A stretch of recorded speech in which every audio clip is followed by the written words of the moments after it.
CM గారు పనిచేయట్లేదు, వయసు అయిపోయింది. డిప్యూటీ సీఎం గారు, పంచాయతీరాజ్ శాఖ మంత్రి గారు కనీసం తన శాఖను అప్రమత్తం చేసి ప్రజల్ని కాపాడాల్సిన బాధ్యత ఉన్నా ఈ రోజు 5 రోజుల వరకు ఆయన అసలు విజయవాడ వైపే రాలేదు. అనుకున్నప్పుడు అందరూ ఏమన్నారంటే మీరు వస్తే ఇది మాకు రిలీఫ్ ఆపరేషన్స్కి ఇబ్బంది అయిపోద్ది, మాకు దయచేసి మీరు ఈ రిలీఫ్ ఆపరేషన్ మీరు అడ్డం అయిపోతారని చెప్పేసి వారి సూచన మేరకు నేను ఆగిపోవాల్సి వచ్చింది.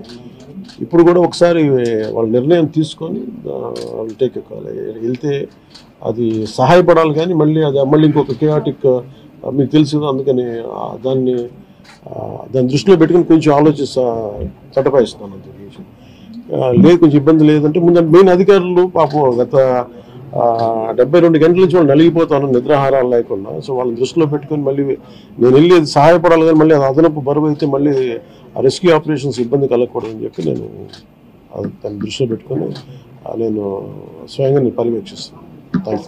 4 రోజులుగా పవన్ కళ్యాణ్ ఉప ముఖ్యమంత్రి రాలేదు, ఎక్కడ వెళ్ళని చెప్పి విపక్షాలు ఆరోపణ చేస్తుంది, బాధితులను పట్టించుకోలేదని చెప్పేసి ఆరోపిస్తున్నాయి. ఫిజికల్గా మీకు కనిపించడం పద్ధతి అంటే వాళ్ళు ఏమనుకుంటారు, నేను బోట్ వేసుకొని రెస్క్యూ చేయడం కుదరదు కదా, ఆ బాధ్యత లేకుండా అది ఏంటంటే అనాలి కాబట్టి అంటే తప్ప ఎంటైర్ మీరు చూస్తే మా పిఆర్ మెషినరీ, మన పిఆర్ పంచాయతీరాజ్ మెషినరీ మొత్తం ఎంటైర్ వర్క్ చేస్తాం మా సైడ్ నుంచి.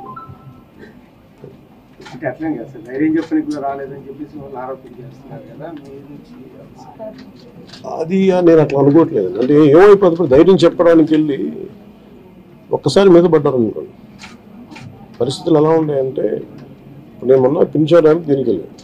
నేను వెళ్ళి సహాయ కార్యక్రమం అంటే నేను ఒక ప్రత్యేకమైన పరిస్థితుల్లో ఉంటాను, అది నేను అర్థం చేసుకోవాలి. ఇప్పుడు నేను వెళ్ళి కూర్చుంటే వెళ్ళిపోవద్దని రెస్క్యూ ఆపరేషన్స్కి ఇబ్బంది కలగకూడదన్న ఒకటే నన్ను ఆ సూచన ఒకటి నన్ను ఆపినాను, అంతమించి వేరే అవ్వలేదు.